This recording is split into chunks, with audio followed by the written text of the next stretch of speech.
80% des femmes ont été victimes de harcèlement sexuel dans les lieux publics. 76% des gens ont été témoins et ne savent pas comment réagir. C'est des chiffres édifiants que je vous partage là aujourd'hui, et c'est dans ce sens que j'aurais aimé vous faire une vidéo sur le harcèlement de rue.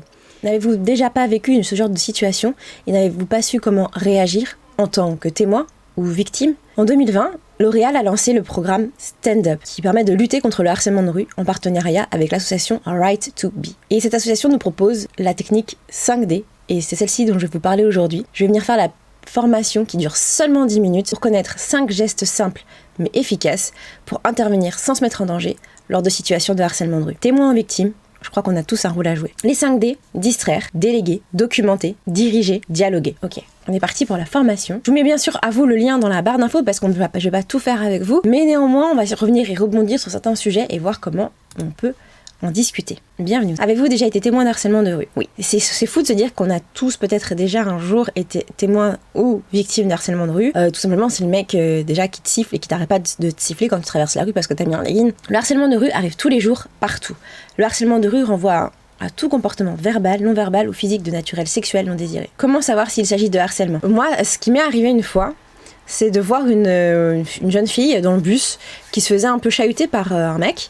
Et je savais pas si c'était de la rigolade parce qu'elle souriait, elle essayait de garder un petit peu la face et en même temps elle avait l'air hyper gênée. Quand je dis chahuter, c'est qu'il lui disait hey, alors ma belle, alors comment ça va? Et en fait j'entendais de loin la conversation mais ça avait l'air amical et en même temps pas trop. Comment vous réagissez dans ces cas-là? Est-ce que vous intervenez? Est-ce que vous avez déjà eu l'envie d'intervenir sans savoir comment? N'hésitez pas à partager ça dans les commentaires. Moi malheureusement je crois que j'ai pas le courage, j'arrive pas à trouver le courage, savoir comment faire, j'ai du mal. Moi j'ai très peur que ça se retourne contre moi en fait, plus que d'empirer la situation. J'ai peur de retrouver avec ces harceleurs contre moi ou d'avoir des représailles. Oui, puis je sais pas quoi faire. Et donc là, on va parler des fameux 5D. Et si au moins cette vidéo-là aujourd'hui, elle pouvait servir à ça, pour que vous puissiez retenir ces 5D et peut-être un jour soit pouvoir intervenir, soit en tant que personne harcelée, savoir comment réagir. On va voir ce qu'on peut faire.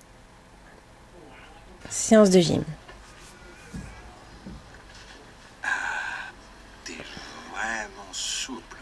Ça me dégoûte. Bah, déjà ne rien faire au début, non?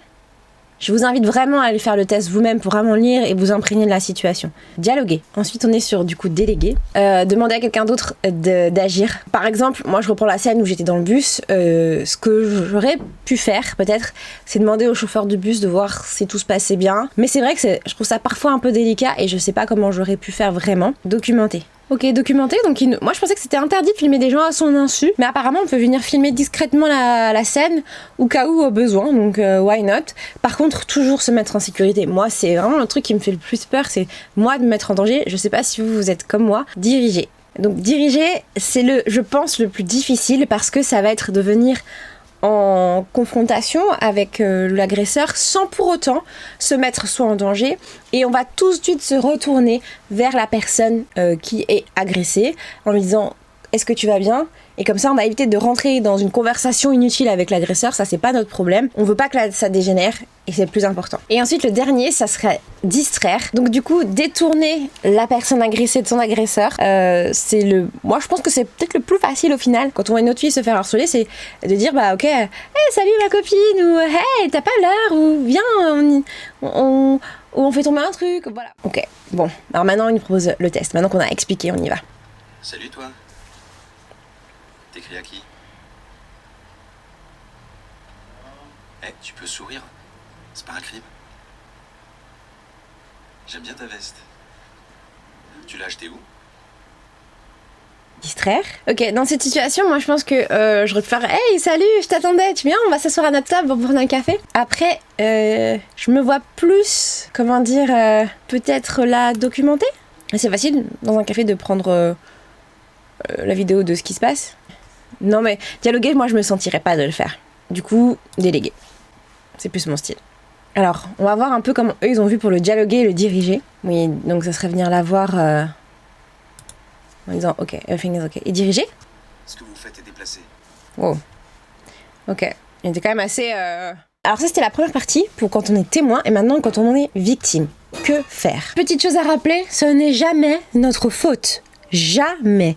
Ce n'est pas dû à la tenue, ce n'est pas dû à la manière de se tenir, de parler, d'être. Ce n'est jamais notre faute. Jamais. Et le harcèlement de rue, c'est toujours quelque chose qu'il faut prendre en compte et vraiment le mettre dans la catégorie des choses graves, des actes graves, parce que ça va venir changer notre comportement, notre manière d'être, la confiance en nous, la confiance qu'on a dans les autres. C'est vraiment quelque chose qui est à gérer sur le coup et après aussi sur le coup, parce que c'est prouvé que ça diminue nos changements de réaction, ça réduit notre traumatisme. On reprend les étapes, donc diriger. La première chose, ça va être de remettre la personne à sa place et de venir lui dire clairement pourquoi ça nous met mal à l'aise, pourquoi on n'est pas d'accord. On va pas venir envenimer les choses, toujours dans un climat de quand on se sent safe. Ensuite, de la même manière, on va déléguer, c'est-à-dire qu'on va venir de la même façon demander à autrui de soit de rester près de nous, soit de contacter la police, et on va décrire précisément ce qui s'est passé. Ensuite, on va venir documenter en filmant ce qui se passe, si on se sent safe, bien entendu. Et après, ensuite, on va pouvoir le donner aux autorités compétentes. J'espère que cette vidéo, elle vous sera utile. Surtout pour moi, c'était important aussi de parfois faire des vidéos aussi qui sont comme ça, peut-être un peu plus sérieuses. C'est quand même quelque chose avec lequel il faut parler avec des pincettes. Vous avez vu, moi, ma réaction face aux scènes, c'était pas forcément la plus simple, parce que je trouve ça me dégoûte vraiment, ce genre de situation. J'ai beaucoup de mal à réagir face à ça parce que je trouve que c'est une intrusion assez importante dans la vie de quelqu'un. J'ai vécu des situations comme ça. Je pense que je vous en ai déjà partagé et je vais pas me répéter, donc n'hésitez pas à aller voir la vidéo si ça vous intéresse pour qu'on puisse en rediscuter par la suite. N'hésitez pas à nouveau à aller faire la formation, à regarder les scènes, ça peut vous aider aussi à trouver un moyen pour en parler si ça vous est déjà arrivé. On se retrouve demain pour une prochaine vidéo. Ciao.